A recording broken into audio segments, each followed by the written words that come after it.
Hey guys, let's get more news about Lakers, but first don't forget to subscribe and leave your like. The Los Angeles Lakers' pursuit of a big man has been one of the most trending topics in the offseason.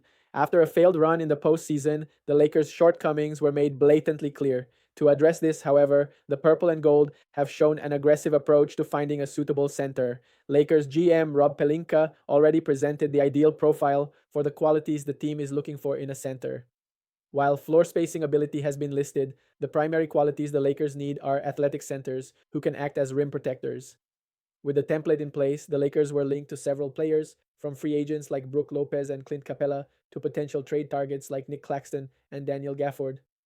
With the intent of building around Luka Doncic, the Lakers could benefit from signing a number of players. However, the pursuit of the same has not been easy. In light of this, Orange County Register's Kobe Price presented a list of realistic candidates that the Lakers could turn their attention to in the offseason. Price named Orlando Magic reserve center Goga Bitadze as one of the most ideal big men for the Lakers. The Magic have no shortage of big men on their roster, and because of this, the Georgian found himself on the bench more often than not. The Magic center is a near 7-footer at 6'11". Although he isn't the most mobile big man, he showcased a lot of potential as a solid presence under the rim. His ability to rebound and clog the paint could be immensely valuable to the Lakers given the current state of their roster. Bitadze averaged 7.2 points and 6.6 rebounds on a highly efficient 61.1% shooting from the field. Now let's go to another video. Don't forget to leave a like. Anthony Irwin, Rob Pelinka has been active, and the Lakers need centers, plural. So maybe they're not even just looking at one center. It could be a thing where they trade one and sign another, or they trade for multiple. The Lakers obviously need centers, as we mentioned, this offseason to complete their roster and really compete with the teams in the upper echelon of the Western Conference. So let's take a look at some potential trade targets, starting with Walker Kessler out of Utah. He had a fantastic rookie season in Utah, but it really hasn't quite clicked for him so far with the Jazz. And Lord knows where the Jazz are in terms of their rebuild or in their building process of a roster. They are all over the place right now. In his rookie season, he averaged 9.2 and 8.4, including 2.3 blocks per game. He's been a block machine, averaging over 2 blocks a game in each of the first 3 years of his career. The field goal percentage is good because everything with Kessler is right around the rim. I think he's a really good player, and the Lakers have had rumored interest in the past with Walker Kessler. It seems like he's been in trade rumors basically his entire career with Utah, just because no one knows what Utah is going to do, even though they just hired Danny Ainge's son as their president of basketball operations, and he may be looking to go in a different direction. And I do think Kessler would fit well on this Lakers roster. It's a pretty simple deal if you want to go get Walker Kessler from the Utah Jazz. You just trade Dalton Connect and a 2028 first-round pick swap, and I think that gets the deal done. Connect just really hasn't, made an imprint in his first year in Los Angeles, and they did agree to the trade to send Connect to the Charlotte Hornets in exchange for Mark Williams, which obviously got nixed due to the failed physical from Williams. And then Connect was brought back, never really integrated back into the Lakers rotation. So it wouldn't shock me whatsoever if Rob Pelinka dealt Dalton Connect again this coming offseason. So Walker Kessler, a name to keep in mind. Nick Claxton is a guy that you would have to pay a lot more for than you would if you were going to get Walker Kessler. He's one of my favorite players in the NBA, and it seems like he's kind of wasting away there in Brooklyn, another team that really doesn't have much of a direction going forward or even currently. I don't know if they're going to be trying to compete for postseason or if they're going to be tanking. No one knows.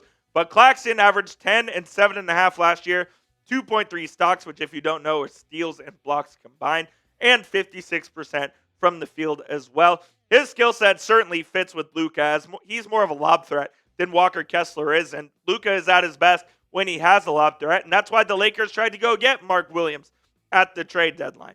A lob threat just feeds off Luka so well in the pick and roll game. It opens up a ton of opportunities for both the center and Luka to do what they do best on the offensive end of the court. Wouldn't mind Nick Claxton whatsoever, but like I said, it would take a lot more than just giving up Dalton Connect and a pick swap. So I think you're going to have to be giving up the likes of Jared Vanderbilt, Gabe Vincent, including Connect, and probably that 2031 first-round pick in order to go get Claxton. And to be honest, I'm not sure if this is even enough to entice Brooklyn to go get it done, but this is what I would offer if I was the GM of the Los Angeles Lakers. I really like Nick Claxton. I think he'd be a great fit in LA. I'm just not sure what the feasibility of this deal might be. We'll talk about the other two centers here in just a few moments, but we need to tell you guys about our sponsor of today's show, which of course is Prize Picks, America's #1 daily fantasy sports app. Prize Picks has over 10 million members and billions of dollars in awarded winnings, making daily fantasy sports accessible to all. You just pick more or less on at least 2 players for a shot to win up to 2,000 times your cash. Run your game all season long on Prize Picks. Do you know ball? There's only one series left in the playoffs, and the championship is officially on the line. $5. It is Prize Picks. Run your game. Daniel Gafford could be another option that the Lakers try to look at this offseason. Gafford heading into the final year of his contract with the Dallas Mavericks, and the rumors were that he wanted starter money on a potential extension, and I'm not sure that the Mavericks are ready to pay that, so he could be someone on the trade block. And Gafford was a great player for the Mavericks after they traded for him at the 2024 NBA trade deadline. Was an integral part en route to the 24 NBA Finals for the Mavs. He's a guy who's going to give you 11 and 7. He's going to give you over a block a night. He's extremely efficient around the rim, plays with a ton of energy, and built an instant chemistry with Luka Doncic. So we know that connection works, and it would be a pretty seamless transition from the Mavericks to the Lakers for Daniel Gafford if they were to explore that deal. The Mavericks are looking for guard help over the course of this offseason because Kyrie Irving's going to be out until at minimum January with that torn ACL. So I kind of think this deal is pretty simple to make. Gafford for Reeves straight up would be the deal that I would offer the Mavericks. If you have to get picks involved, you can do so. But I really think Gafford would be a perfect fit. Now, the only thing with Gafford is he probably can only play 25 to 30 minutes a night in order to be the most effective. You don't want him playing much more than 30 minutes. Otherwise, he starts getting tired and his effectiveness really starts going down. So if you go get Daniel Gafford, you'd probably have to find another center to pair with him. But I think he would be the perfect fit for the LA Lakers offense. I want to hear from you guys down in the comment section. Would you trade Austin Reeves for Daniel Gafford? If you would, type T for trade. If you would not, type P for pass. And let me know your reasoning down there in the comment section. Go on down there and weigh in for me, Lakers fans. Our final one we are going to talk about today is Jarrett Allen from the Cleveland Cavaliers. Allen is one of the key pieces in Cleveland. Cleveland had a fantastic season once again, even though they kind of faded out in the NBA playoffs. Allen last year averaged 13.5 points, almost 10 boards, 1.8 stocks, and was a 70% from the field. Jarrett Allen, fantastic player. He does have a rather large contract, though, coming up here in Cleveland. He's under contract for the next 4 years at just $20 million next year, which is really affordable, but then it goes up significantly after he signed that extension. $28 million, $30 million, and $32 million are his cap hits over the next 3 seasons. So a deal would probably be pretty difficult and might take multiple teams in order to get done. Allen doesn't quite fit. He's not the same mold as the other 3 guys are, but I certainly think Allen could play with alongside Luka and LeBron. It would just be JJ Redick just trying to fit different pieces together in order to make it work. A 3-team trade is what I think it would take to go get Allen. So I have the Lakers receiving Jarrett Allen.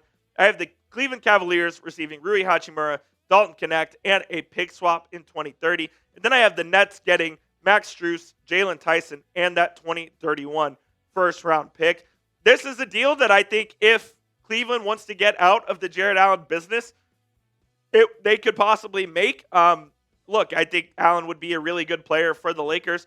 Would he be the best fit of these guys? No, but I do think he is the best individual player that we have talked about here on today's show. So now that we've gone over 4 centers that we've talked about here on the show, pick one you want to trade for. If you want Walker Kessler, type WK, and C for Nick Claxton. Talking about Luka's contract in terms of the different options that will be available to the Lakers. So Marks notes that Doncic and the Lakers can agree to a 3-year, $160 million extension after the NBA Finals conclude.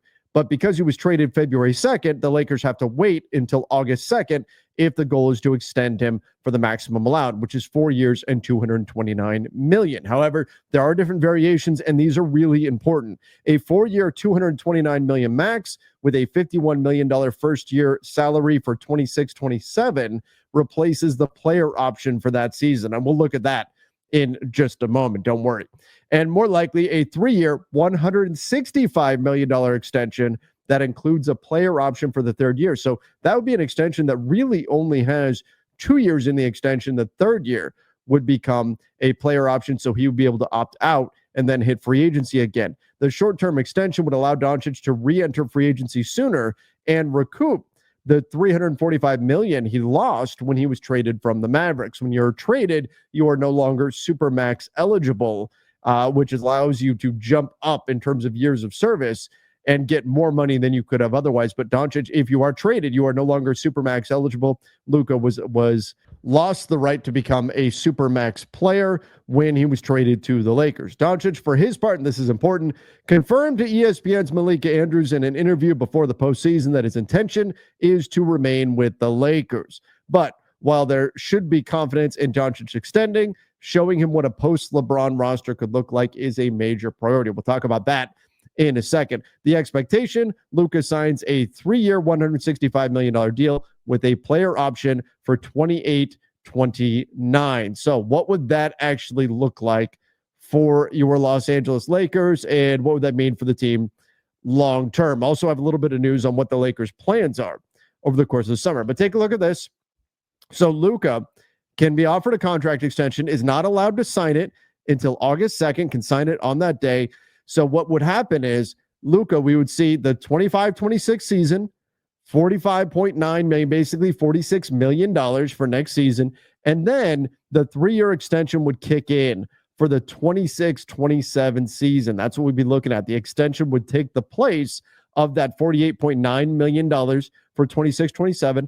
The second year of the extension would be 2027-2028. And then the third year of it, the 2028-2029 season, would be a player option. So we'd be looking at a guaranteed 3 years under contract for Luka next season, the season after, and the season after that, and then he could hit free agency. Now, why would he want to do that instead of just picking up the full 4-year deal? Why is Bobby Marks saying that he could take a 3-year deal and then hit free agency sooner? Because that would get him to his 10 years of service and therefore a 35% of the cap max. So that's what this would allow him to do. He would hit that 10-year of service mark, which is essentially what being a Supermax eligible player would have allowed him to do. He would have been treated as though he already had 10 years of service and would have been able to get that 35% max. And so now what Luka can do is have the opportunity to hit free agency a little bit sooner and therefore cash in on the fact that he'd hit 10 years of service and therefore qualify for 35%. So that's why we could see Luka sign a 3-year extension, but really it's only a 2-year extension because there is a player option on that third year, and then he would hit free agency in the 2028-2029 summer, that offseason there. Now, that doesn't mean he would want to leave the Lakers or anything like that. Just financially, from his perspective, that may make the most sense. Now, it could go the other way too. It could be that Luka just says, you know what? 4 years, $229 million, that's a lot of money too. Maybe I want the guarantee that I'm going to get $229 million, and I'm not going to worry so much if I take $165 million and then can cash in on a bigger, more long-term deal that next summer. Maybe I just take the $229 million, lock in the certainty, and I go from there. Maybe I say, you know what, that's plenty for me. That's possible too. We've seen some players who have done that in the past. Say, you know what, I don't want to risk it. I'll take the money locked in right now. But typically these top tier stars, they want to cash in as much as they can. Look, if Kevin Durant can get a max contract coming off of a torn Achilles, these guys don't have to worry quite to the same degree as some other players would about a potentially devastating injury, removing their earning power into the future or anything like that. So I think that Bobby is on the money here. $165 million deal, 3-year deal, and then he would be definitely under contract with the Lakers for 3 years, would have a player option. But that would then become a bit of a talking point once we started getting closer to that player option there. The summer of 2028, for the 2028-2029 season, we would kind of be having the conversation that we're having about Austin Reeves right now, where, yeah, it makes financial sense for Austin to hit free agency in 2026, but does that then make him a flight risk for the Lakers? Because he would hit free agency and other teams could try to swoop in and sign him away. So is that something the Lakers really want to risk. Could be having that conversation about Luka in a few years, but right now it makes the most sense financially for Luka to go ahead and sign a 3-year deal, really just a 2-year deal with a player option. However, that's not all Bobby had to say about this. He also said that he expects the Lakers to be extremely aggressive this offseason, especially with LeBron likely going into, he's got 1 year left on his contract. I think there's three things here. You've got to take advantage of the $60 million in expiring contracts where you're looking at players like Gabe Vincent and Rui Hachimura. The second thing is they showed their hand at the trade deadline when they made that Mark Williams trade that wound up failing him on the physical. They're going to go out and get a center this offseason. We'll see how that goes. You've got one first-round pick to do that. And then the third thing is keep an eye on August 2nd.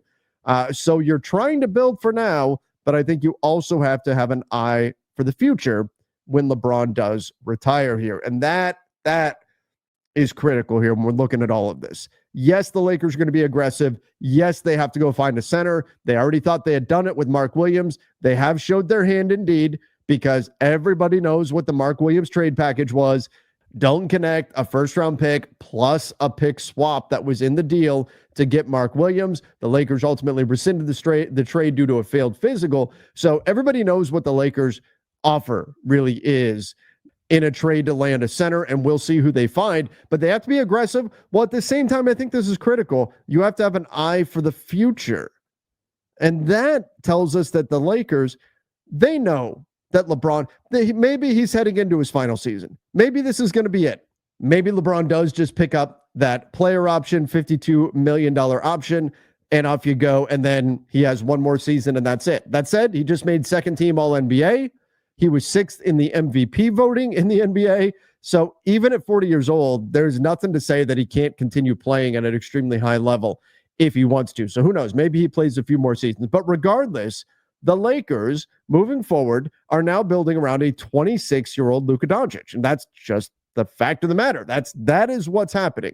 They're building around a 26-year-old Luka Doncic. So that means that the Lakers' timeline is going to be about not just winning right now, though that will be a goal of theirs to win right now, but it won't just be about winning right now. It will also be about having a team that can be competitive in the future with Luka and whoever else is on the roster at that point. So when we talk about the Lakers being aggressive this summer, I do think they're going to be, but there's going to be an emphasis not just on getting guys that can help them this season. It's going to be about getting guys that can help them in the future as well. It's not just about maximizing LeBron's window. It's about maximizing Luka's window, which is going to extend past that of LeBron James. Whether LeBron plays one more season, two more seasons, whatever it is, Luka is ideally going to be a Laker longer than LeBron is. So therefore, the Lakers are going to try to make these aggressive moves with an eye towards landing players that can be there for the long haul with Luka. But Lakers Nation, a lot there for the Lakers to figure out. The bottom line,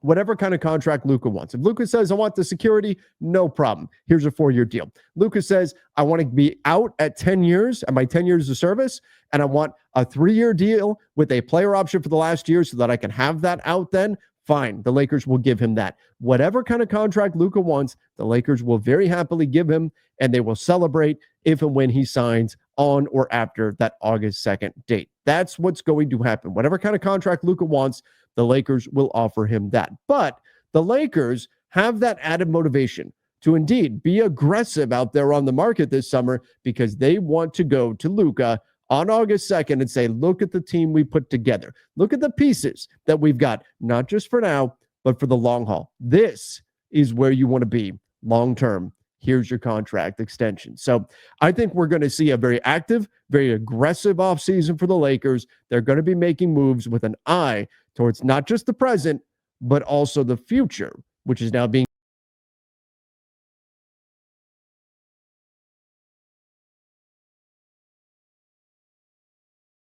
Los Angeles Lakers are once again making noise in the trade market, and this time the target is a rising star who perfectly complements Luka Doncic's playstyle, Brooklyn Nets center Nick Claxton. Matt Moore reports, multiple Lakers outlets have reported on theoretical trades involving Nets center Nick Claxton, and that's not a coincidence. Claxton provides an athletic veteran floor runner who can switch to put next to Luka. The Nets and Lakers have done deals before, multiple times, and Claxton is likely ready to be on a contending team. Following a turbulent 2024-25 campaign that ended in a swift playoff exit, The Lakers are on a mission to fill the void left by Anthony Davis after his blockbuster trade to Dallas. That hole in the front court has made Claxton one of the most talked about potential additions, and league insiders believe the fit is almost too logical to ignore. Claxton, 26, is coming off another solid year with the Nets, averaging 10.3 points, 7.4 rebounds, and 2.2 assists on 56.3% shooting, while providing elite rim protection and switchable defense. His athleticism, shot blocking, and ability to run the floor make him an ideal pick and roll partner for Doncic, who thrives when surrounded by mobile bigs who can finish and defend. With the Lakers now fully embracing a roster built around Luka, Claxton fits the mold of what this team desperately needs: a defensive anchor who doesn't require touches to impact the game. He's under contract for 4 more seasons at $97 million, a manageable deal given the rising salary cap and Claxton's growing value.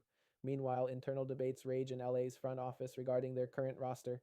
Austin Reeves had a breakout season, averaging 20.2 points, 5.8 assists, and 4.5 rebounds while shooting nearly 38% from three. And you, fan, what do you think about Nick Claxton's situation? Leave your opinion in the comments. Hey guys, let's